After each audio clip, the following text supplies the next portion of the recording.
Long ago, before this day's confusion did begin, throughout the stars did we go wandering. Distance was no barrier, and time it had no hope. Free to come and free to go. Free to come and free to go. Open up the book of stars. Open up the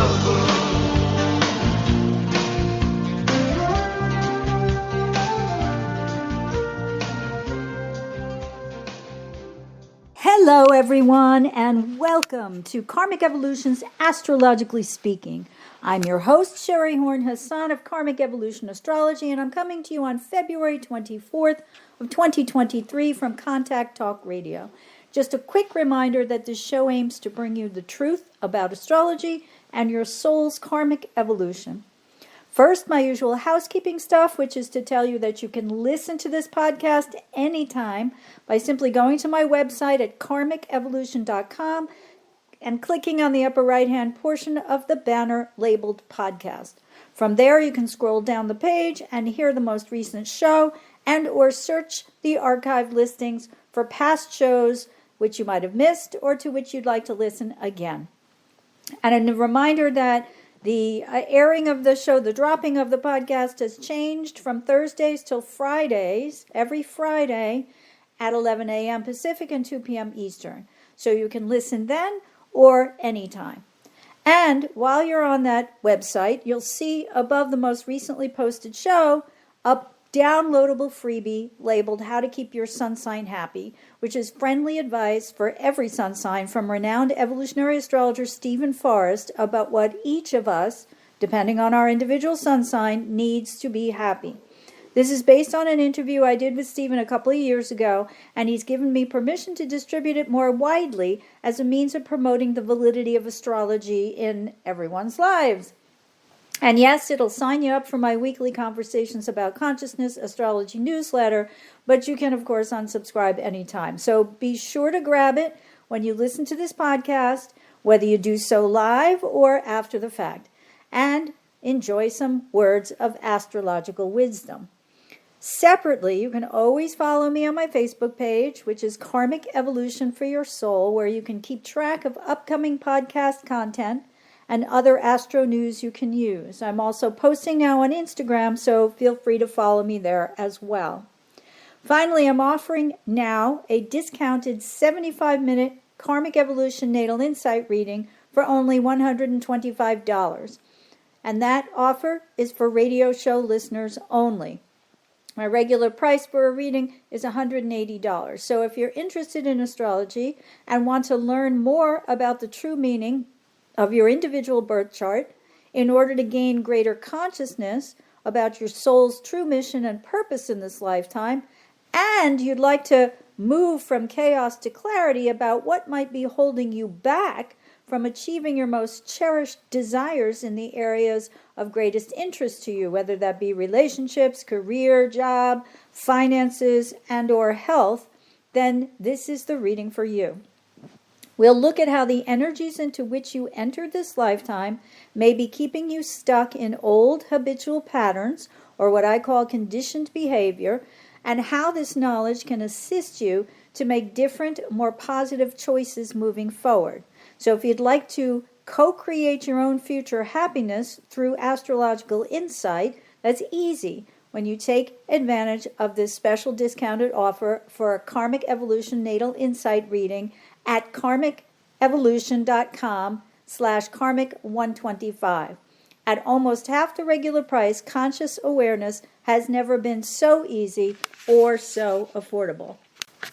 Okay, now let's get into this week's astro news you can use. The monthly lunar cycle's waxing since the Pisces New Moon conjunct Saturn in Aquarius occurred February 19th or 20th, depending on your time zone, and calls us still to continue to commit to the hard work of visualizing a concrete plan that's manifestable for a better world, one that includes both Aquarian principles of equality and the Piscean notion that we're all connected as one.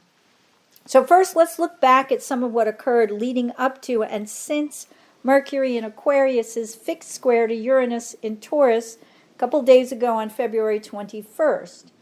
We know now that this aspect brought some shocks and surprises, as squares to Uranus often do. And such was the case when shortly after the Leo full moon square Uranus on February 5th, the world observed two major earthquakes on February 6th in southern Turkey and northern Syria that at this point has left 47,000 people dead and hundreds of thousands either wounded or displaced from their homes. And sadly, many are still without heat or electricity and living out of places like their cars. So the world reacted with sympathy, empathy, and compassion, as I discussed in last week's podcast, especially when Venus conjoined Neptune last week on February 15th. Now, however, in the wake of this fixed Aquarius Mercury square to Uranus and Taurus February 21st, we have even more devastating shocks and or surprises. The first in the form of another earthquake, this time a 6.3 magnitude, that again hit the same regions in Turkey and Syria. This result, according to Reuters news organization on February 1st, included that, quote, 6 people were killed in the latest earthquake to strike the border region of Turkey and Syria. 2 weeks after a massive quake killed more than 47,000 people and damaged or destroyed hundreds of thousands of homes, it was followed by 90 aftershocks, Turkey's Disaster and Emergency Management Authority said, adding fresh trauma to Antakya residents left homeless and living in tents by the magnitude 7.8 earthquake on February 6th. President Tayyip Erdogan said 865,000 people are living in tents and 25,500 in containers. I assume he means like truck and rail containers, the metal containers, while 376,000 are in student dormitories and public guest houses outside the earthquake zone. With so many buildings destroyed, up to 210 million tons of rubble will need to be cleared. United Nations Development Program's Turkey Representative Louisa Vinton said. It would take an area of 7 million square meters, or 75.5 million square feet, to dispose of that rubble. It's a huge task ahead, Vinton said, end quote. So we can see how much humanitarian commitment is going to be necessary in the future as we approach the March 2nd Mercury-Saturn conjunction in Aquarius and Mercury's subsequent entrance into Pisces on March 3rd, right? So, I'm sorry, it's on March 2nd, but more on these in a few. Next, still related to the Mercury-Uranus square, we have President Biden's sudden trip to the Ukraine to pledge continued U.S. support, read commitment, to fend off Russian aggression, something we all learned about as the Mercury-Uranus square was still waxing on February 20th, which happened also to be President's Day in America. The symbolism of the Pisces New Moon conjunct Saturn Aquarius could not have been clearer when the two presidents of two sovereign democratic nations stood side by side as the American president declared his nation's ongoing solidarity, including both through financial and weapons training support for Ukraine's battle against invasion by Russian forces. And let's remember now, too, that Venus, which entered Mars-ruled Aries at the Pisces New Moon and remains in the sign of the war god until March 16th, may motivate us all to be more aggressive in terms of both mutually beneficial relationships and finances now. And again, until March 16th, when the goddess of beauty and love will move on into Taurus. So, when following President Biden's surprise trip and statement of solidarity to the Ukrainian people, while arm in arm with Ukrainian President Vladimir Zelensky in Kiev, and later during his speech in Poland, the world was then surprised by Russia's Vladimir Putin's announcement February 21st, which I'll point out was the day of the exact Mercury-Uranus square, that Russia plans to suspend its role in the New START nuclear accord with the U.S. According to the Washington Post, and here I quote, Putin's announcement has raised alarm among Western officials about the deterioration of nuclear disarmament efforts at a time when tensions between the United States and Russia have reached a recent peak, after Russia's invasion of Ukraine last year. NATO Secretary General Jens Stoltenberg warned that, quote, the whole arms control architecture has been dismantled, adding, I strongly encourage Russia to reconsider its decision. And the article goes on, New START is the latest in a series of agreements between the United States and Russia, or its predecessor, the Soviet Union, to reduce the size of their respective nuclear arsenals. The two superpowers raced to build their nuclear weapons stockpiles in the early decades of the Cold War in a risky competition that raised fears of a mutually destructive nuclear war. We have all heard of a certain generation of the phrase MAD, mutually assured destruction, right? In the late 1960s, President Lyndon B. Johnson called for talks with Moscow to limit each side's strategic arms. Formal strategic arms limitation talks, known as SALT, began under Johnson's successor, President Richard M. Nixon, in Finland in 1969.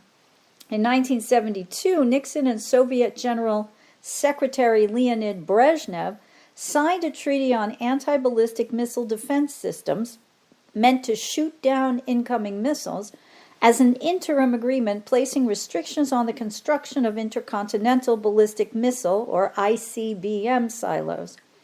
And under subsequent agreements, including START 1 and SORT, both countries pared down their nuclear arsenals substantially. But arms control negotiations were often rocky, and other proposed treaties never entered into force. In 2002, the George W. Bush administration unilaterally withdrew from the anti-ballistic missile treaty on grounds that it curtailed the United States' ability to protect itself from, quote, terrorists and rogue states. The New START agreement was signed by then President Barack Obama and then Russian President Dmitry Medvedev in 2010. Beginning in early 2011, the United States and Russia had 7 years to scale back their stockpile of strategic offensive arms. Broadly, nuclear warheads deployed by missiles, planes, or submarines that can travel long distances. Specifically, each country is limited to 700 deployed intercontinental ballistic missiles, submarine-launched ballistic missiles, and heavy bombers equipped to transport nuclear weapons, 1,550 nuclear warheads on these vehicles, and 800 deployed and non-deployed launchers. These include caps on Russian long-range nuclear weapons that can reach the United States, according to the State Department. The 2011 treaty placed verifiable limits on the number of intercontinental ballistic missiles and nuclear warheads deployed by the countries. Under the terms, U.S. and Russian inspection teams are also supposed to be able to conduct 18 short-notice inspections of the other country's nuclear sites per year to verify that the other side is holding up its end of the deal. The agreement was criticized initially for being unambitious, said John Erath, Senior Policy Director for the Center for Arms Control and Non-Proliferation. The deal allows both Russia and the United States to hold on to hundreds of powerful nuclear weapons that, if deployed, could wreak widespread death and destruction. The quantity is sufficient to act as a deterrent for launching a nuclear weapon, Erath said. End quote. Now, a separate Washington Post article notes, quote, Putin said that Russia will not withdraw completely from the treaty, which has been extended to run through February 4th of 2026, but that Russia would not allow NATO countries to inspect its nuclear arsenal. He accused the alliance of helping Ukraine conduct drone strikes on Russian air bases that host strategic bombers that are part of the country's nuclear forces. It's entirely symbolic, Aris said, since Russia has not been permitting inspections anyway. The move appears to be aimed at pressuring President Biden and allies to approach Moscow about ending the war in Ukraine, quote, so Russia can dictate the terms under which that would happen, end quote. We note also that today, February 24th, is the one-year anniversary of Russia's invasion of Ukraine. So it's interesting to see that Putin's rule is still an ironclad one, despite some rumors to the contrary, and that unpredictability may continue to be expected from the Russian quarter. Okay, let's look again for a moment at the Mercury-Uranus recently passed square, which gave us the report from the publication Axios on February 20th, day before it perfected, that House GOP Majority Leader Kevin McCarthy had given Tucker Carlson, the host of Fox News, one of the hosts, more than 40,000 hours of January 6th security footage, video footage, something that Carlson has since confirmed. And this was a surprise to many on Capitol Hill, as well as to many of us in the public. That McCarthy made this decision to favor one news outlet over others, or to release this video footage at all, knowing that it might endanger the future safety of all those at the Capitol, is something many have pointed out since. According to CNN, in the courtroom, meaning in cases being tried against January 6th insurrectionists, quote, federal prosecutors have long tried to keep certain CCTV, that's the closed caption TV, clips from the Capitol complex hidden from the public, saying in court that their release poses a national security risk and could give vital insight to bad actors who may be planning a future attack. U.S. Capitol Police share the same concerns, CNN notes.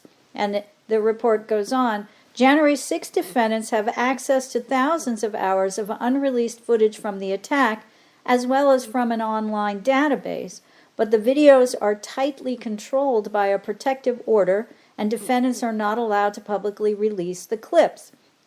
Once the capabilities of a U.S. Capitol interior surveillance camera, including its position and whether it pans, tilts, or zooms, is disclosed to the public via the release of a single video from that camera, the cat is out of the bag, Justice Department prosecutors wrote in a July 2021 court filing.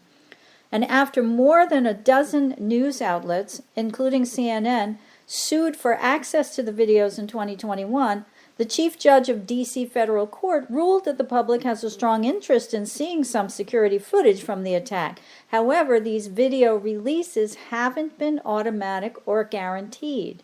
News outlets can request the public release of videos after they are played in open court on a case-by-case basis. And the CNN piece goes on. Former D.C. Metropolitan Police Officer Michael Fanone, who was attacked during the January 6th riot, called McCarthy's decision to give Carlson access to security footage from that day, quote, a dangerous choice.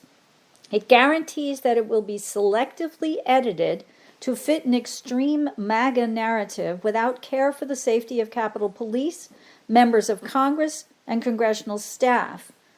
Airing footage of restricted areas of the Capitol and sensitive evacuation protocols, all while spreading misinformation about the nature of the attack on the Capitol, endangers everyone working in the building, Fanone, who is now a CNN contributor, said in a statement to CNN. I'd also like to point out that also on February 21st, the day the Mercury-Uranus square perfected, that we have the surprising candor of the Georgia Special Grand Jury's forewoman, who's apparently been on a junket of press interviews since then. I'm talking here about the grand jury that was convened in Georgia to investigate Donald Trump's efforts and the efforts of others to invalidate the election results there. So the first surprise is, according to the New York Times on February 21st, that, quote, the jury in Georgia Trump inquiry recommended multiple indictments, forewoman says. Although the forewoman, Emily Kors, said in her interviews that she would not discuss specific indictments in the special grand jury's report, but noted to the Times that its recommendations were, quote, not going to be some giant plot twist, she also shocked many when she told the newspaper that the number of people who the grand jury recommended being indicted is, quote, not a short list, but she would not identify them. I will tell you that if the judge releases the recommendations, it's not going to be some giant plot twist, she told the Times. You probably have a fair idea of what may be on there. I'm trying very hard to say that delicately. The second part of the Mercury-Uranus shocker, though, was that this forewoman was speaking out at all. And according to the Washington Post, and here I quote, while analyzing a CNN interview, CNN that Emily Kors gave, CNN legal commentator Elie Honig called it a horrible idea and a prosecutor's nightmare for Kors to be speaking in these terms. He raised the prospect of Trump's lawyers, if he's indicted, moving to dismiss the charges, and CBS's News' Robert Costa reported Wednesday morning, that was yesterday, February 23rd, that lawyers close to several Republican witnesses are signaling they will indeed move to quash any indictments.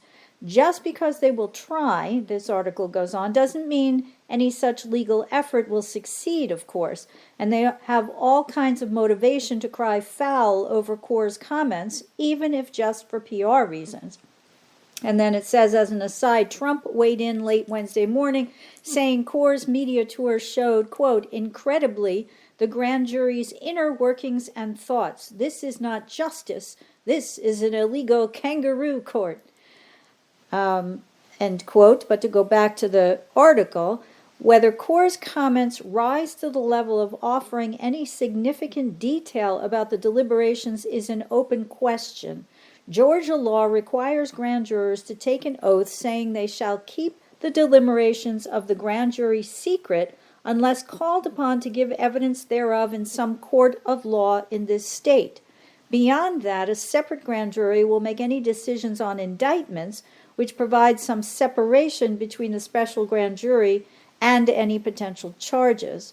But the article goes on to say, but other experts also raised concerns, even if they come up well shy of the potential for charges to be dismissed.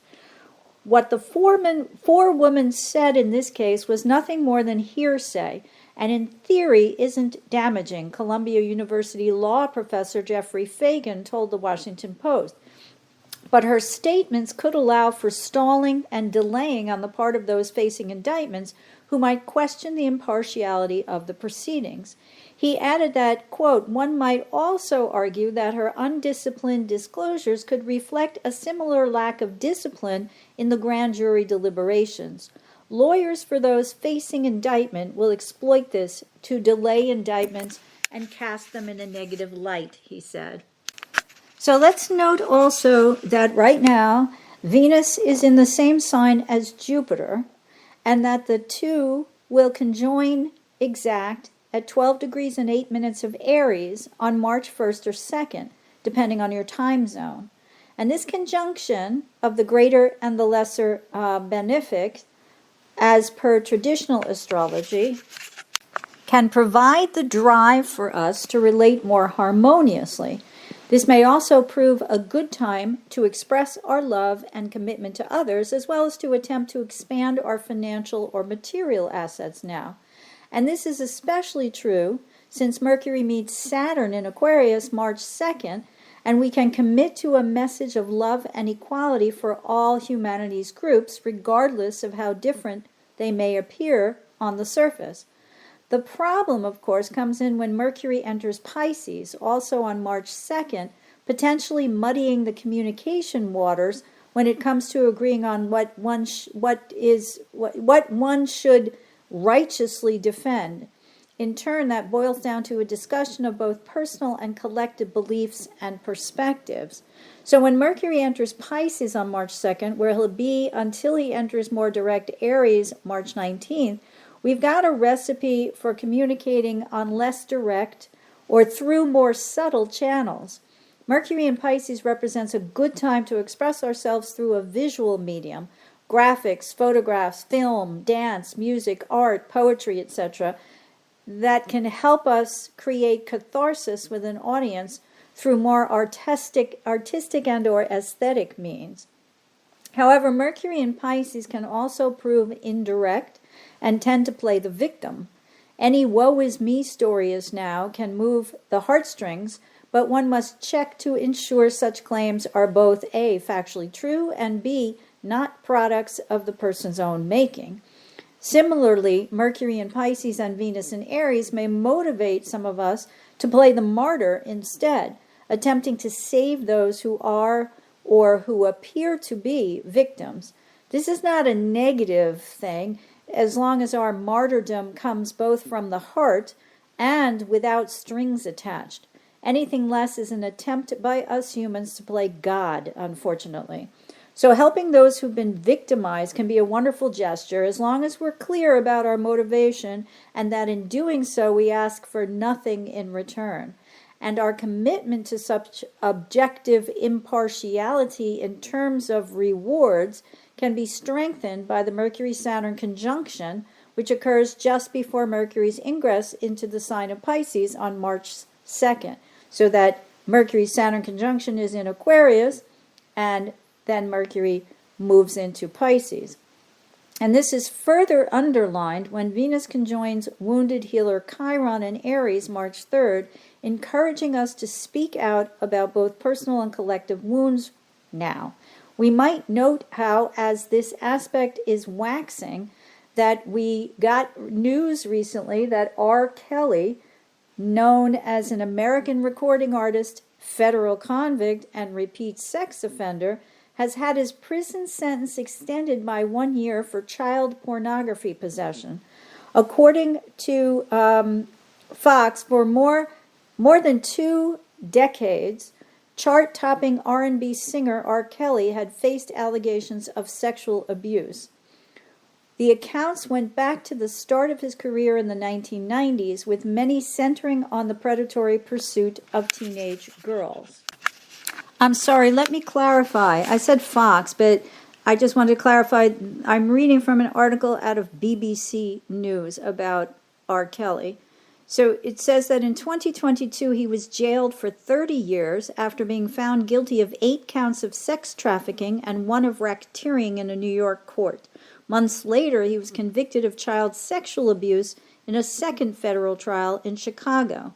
The singer, whose real name is Robert Sylvester Kelly, is also due to face sexual misconduct charges in Minnesota.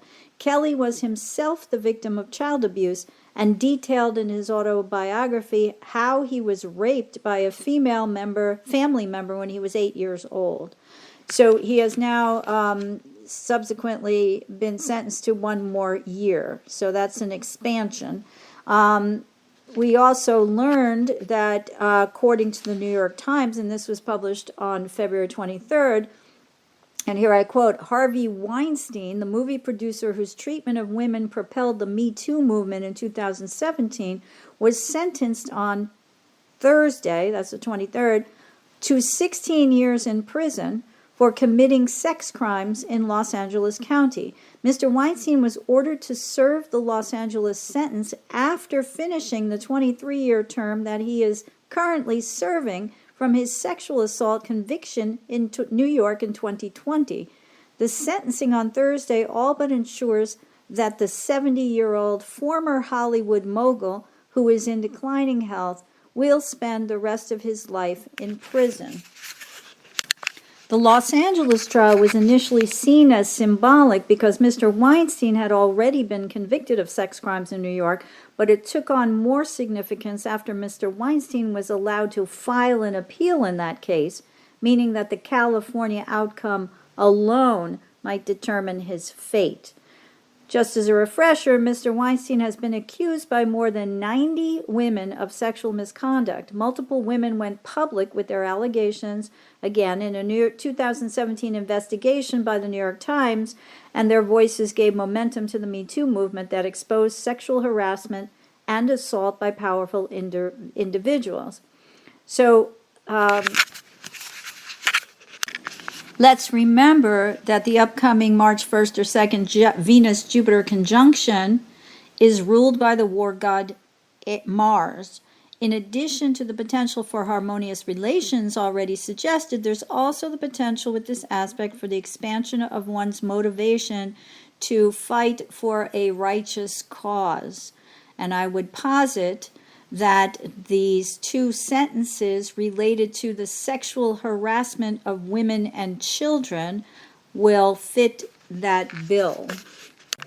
So as the Pisces New Moon monthly lunar cycle waxes now, we're all about finding committed friends and groups who help us achieve our goals of creating more peace and harmony rather than less. And Mercury's upcoming entrance into Pisces and the potential obfuscation of information, particularly through images, such as those portrayed on video, as was mentioned at the handing over of the 40,000 hours of video footage by GOP House Majority Leader Kevin McCarthy to Tucker Carlson on right-wing biased Fox News station, would seem to also fit that bill. Now, that doesn't invalidate the fact that this currently waxing portion of the Pisces New Moon cycle advocates also on a more personal or spiritual level becoming who we want to be. However, it implies that the best way to accomplish this is through clarity of intention, commitment to hard work, freedom of expression, and the acceptance of the world as it is right now. And only then can we envision that what we wish for or dream of can actually be successfully, concretely manifested, which one hopes is a better world, right? That everybody wants a better world, whether it's for oneself or one's family and children in the future or for everybody. So our resolve to remain committed to more than just a dream will be tested at the first quarter mutable lunar square of the Gemini moon to the Pisces sun on February 22nd, when what we hear or see may not represent the truth, the whole truth, and nothing but the truth. So best to check and double check any information sources for accuracy as we wax into this monthly lunar time of taking action toward materializing this month's goals and desires.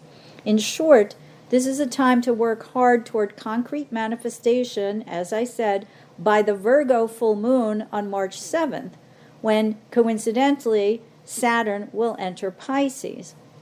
Before that happens, however, I'd like to mention again the Pluto-Hygeia conjunction, and that it perfects at the anaretic degree of 29 degrees 33 minutes of Capricorn early on March 3rd Eastern Time. Now, most astrologers label 29 degrees of any sign anaretic, quote unquote, and consider that to mean that it's an unstable energy. And that's because this degree represents the end of the sign or the tail end of a sign, and therefore the end of a cycle. So focused on change and finishing its journey, the 29th degree is an especially intense point representative of the culmination of our experiences related to the planet, both the planet and the sign, that test how well we've learned our lessons. Now, because it's Pluto, and Hygeia moves faster than Pluto, which takes 248 years to revolve around the entire zodiacal wheel, we know This is even more problematic. And I've mentioned in past weeks, and I'm going to get into this in future podcasts, that Pluto is going to enter Aquarius on March 23rd and then retrograde back and forth between Aquarius and Capricorn until November of 2024. So this degree becomes even more intense and perhaps more indicative of the culmination of our experiences from when Pluto was in Capricorn, and that will present tests of how well we've learned our lessons in relationship to transforming what I call business as usual.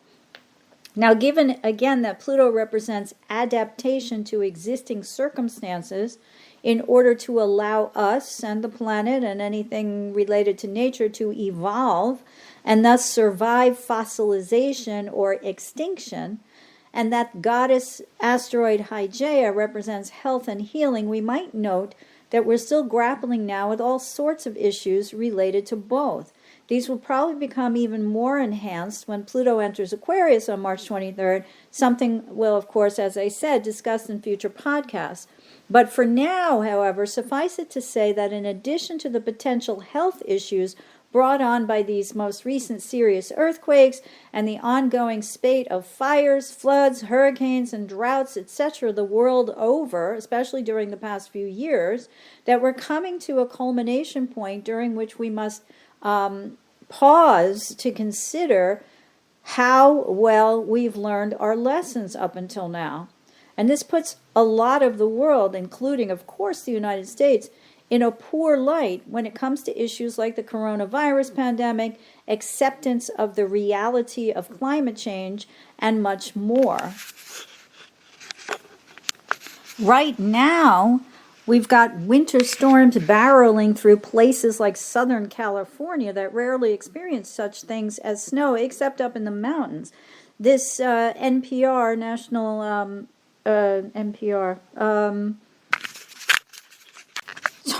this National Public Radio headline from February 22nd sums it up nicely, and I quote, "Winter storm sending heavy snow where California rarely sees it."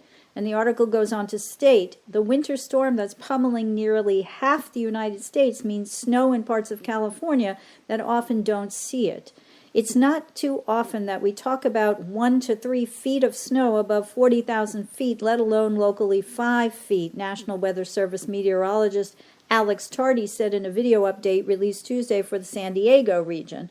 Part of what makes this series of storms unique, he says, is the amount of snow expected at lower elevations, including about 1,000 to 2,000 feet.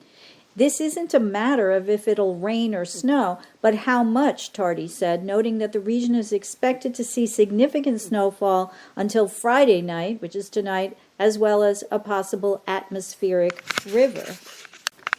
Of course, on the health realm, we're still talking about the chemical spill from the Norfolk Southern rail trains in Palestine, Ohio. And I had mentioned, I believe it was last week or the week before, that there was an Erin Brockovich interview on MSNBC where she talked about benzene getting into the water and how that is going to spread to wider waterways and potentially affect more people and or animals and natural life. So, the issues also as Hygeia and Pluto, that are sparked at the Hygeia-Pluto conjunction at this anaretic degree of 29 Capricorn may also involve, especially over the next year and a half, through the next presidential election in November of 2024, issues related to health.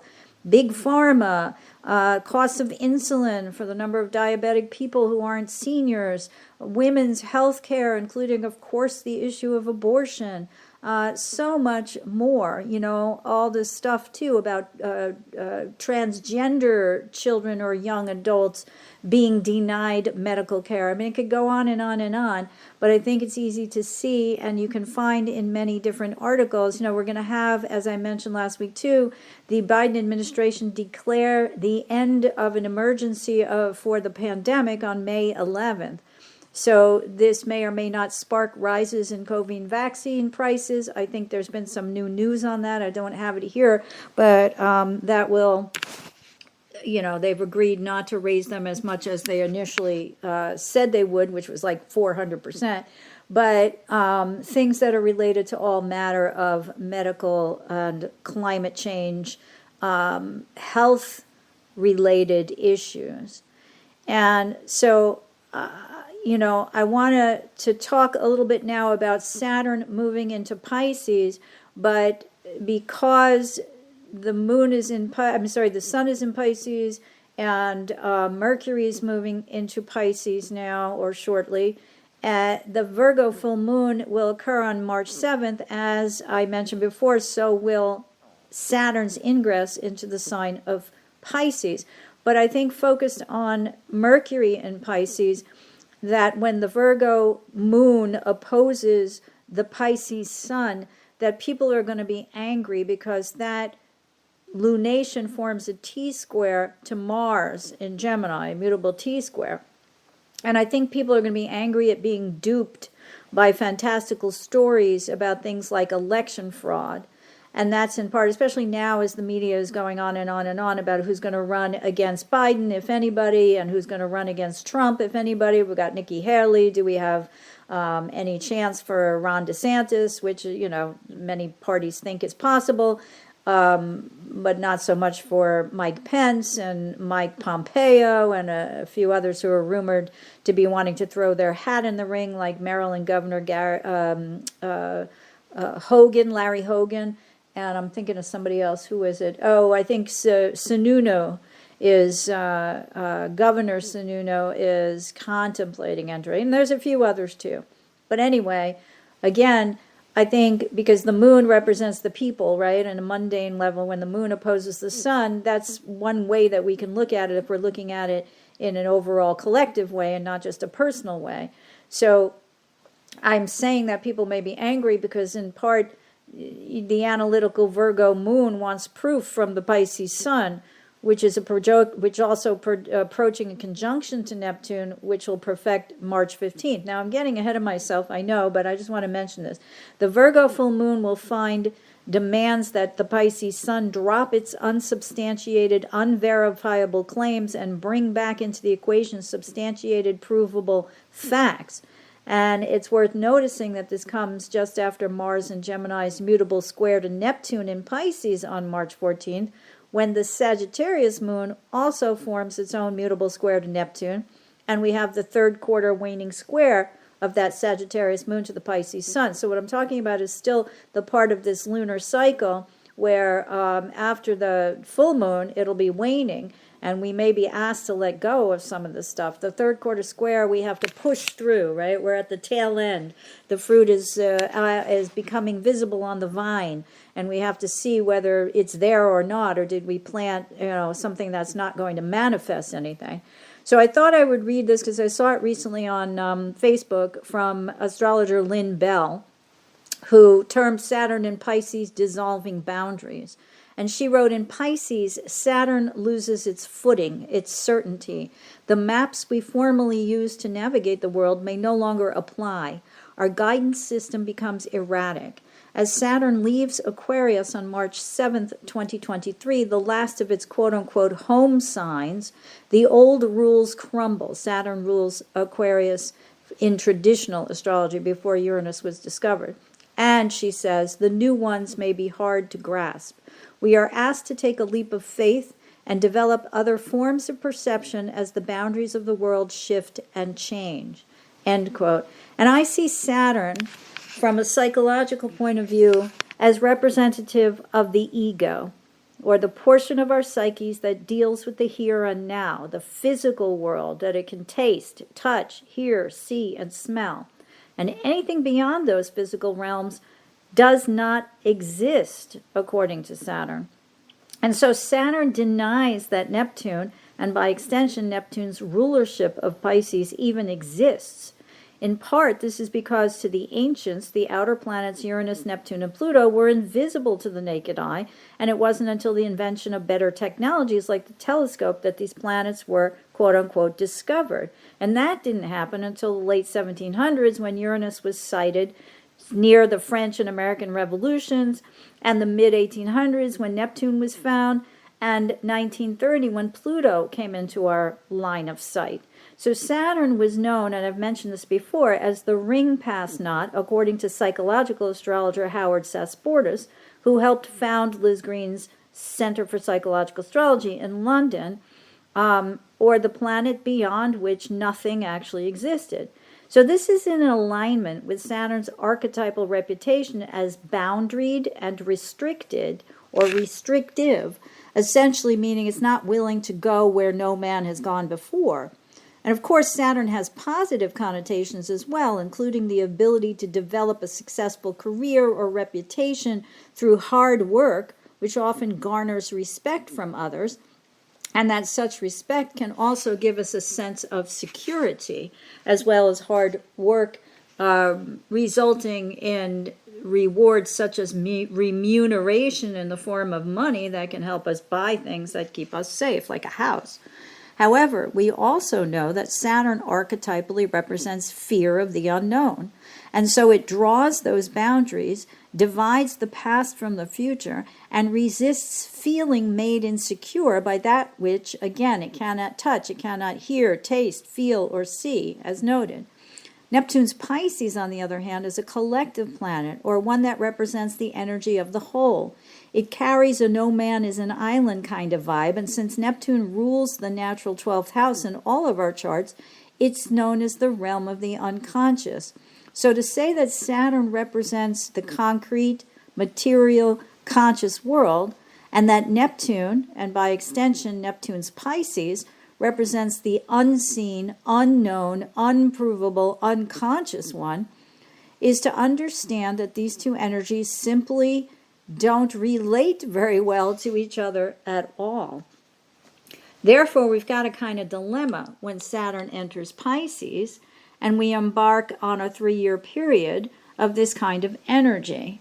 So Saturn enters Pisces on March 7th, just as we experience the Virgo full moon, which I already mentioned.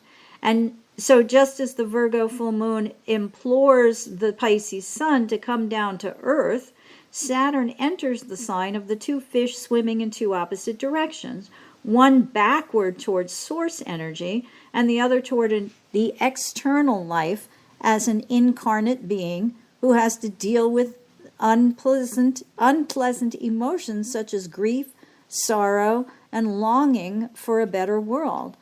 And again, the Virgo moon reminds the Pisces sun that there's no living without remaining in the earthy incarnate realm and dealing with its less pleasant and unappealing sides without needing to escape from it.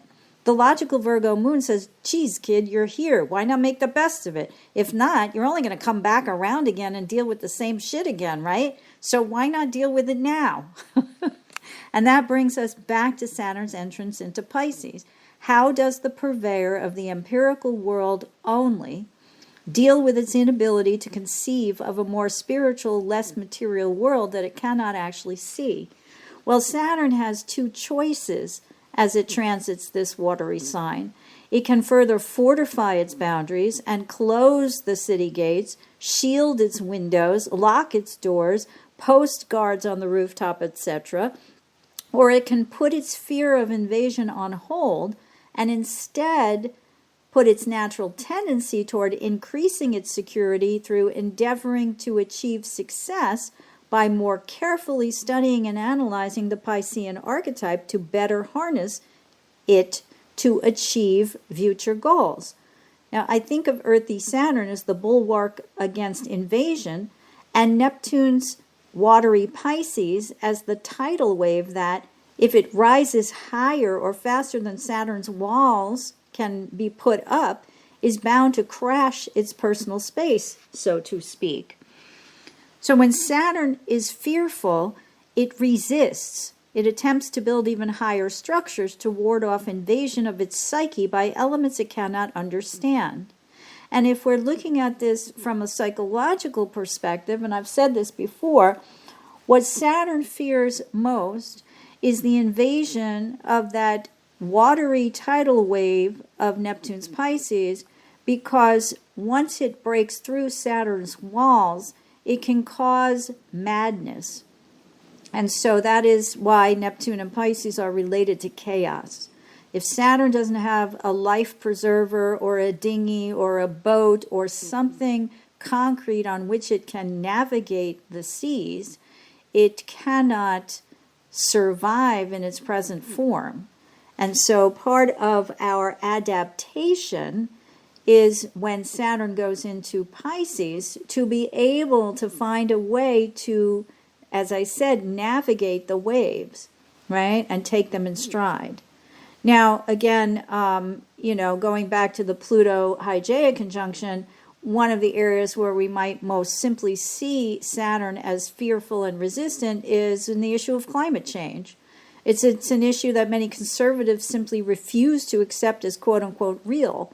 However, along with Uranus's transit through Venus-ruled Taurus, the purveyor of the natural world, since 2008 and until 2025 or 6, we've seen how much change in the climate, or how many changes in the climate have affected our daily physical life, right? So as Saturn enters Pisces, it's kind of like saying, can we bring down Saturn's boundaries enough to let in some of the water, because we know that it's not going to drown us. So if we take the precaution, and that sort of goes back to something that Lynn Bell said. Hold on a second. Let me find it again. Hello. Hold on. Again, not to beat a dead horse, but she says dissolving boundaries. In Pisces, Saturn loses its footing, its certainty. The maps we formerly used to navigate the world may no longer apply. Our guidance system becomes erratic. Think of all the floods that we've had in the news. Think of being in your house as it's floating down Main Street. I was in upstate New York when Hurricane Sandy, I think it was. No, I think it was the one before that in 2012. There was a structure that floated away. It was like a house floating down the little river, and it came to a little bridge, and it got stuck there. I mean, that's the kind of visual that you can imagine with Saturn and Pisces. So she's saying that Saturn has rules that are going to crumble. They're going to be dissolved, and new ones may come into being that are hard to grasp. And she talks about taking a leap of faith, which is what Pisces is about, and to develop other forms of perception as the boundaries of the world shift and change. And that's a really interesting way to think of it, given what I've said also, as we start to wax towards this period. Now, I have also talked and written about the fact that Saturn in Pisces, and this is according to Liz Green, and yes, this is a negative take on it. Next week I'll come back with some more positives, is a weak father. Saturn is always the judge or the authoritarian figure, and Pisces, Neptune's Pisces, is often seen to be soft or weak, right? It doesn't have a strong backbone. It's hard to have a backbone when you're liquid, right? So we get the kind of environment where people in positions of authority do not have, let's put it this way, they have emotions, but they feel more for themselves than they do for others. It's the example of the father who takes out the belt to beat the naughty child and cries while he's doing it and says, "Believe me, this is hurting me more than it hurts you." And I think many of us would posit that, no, that's not exactly true. So I'm going to leave you with that. And we will, of course, be back next week to talk about this more and talk about that upcoming Virgo full moon and Saturn's entrance into Pisces, and take more of a look at Pluto's upcoming ingress into Aquarius. So thank you, everyone, for joining me. I hope you found the information presented here helpful as you continue your karmic evolution in this lifetime. Please be sure to join me next week, March 3rd, for another episode of Karmic Evolutions, Astrologically Speaking. Until then, may your journey be filled with karmic healing and the joy of greater consciousness.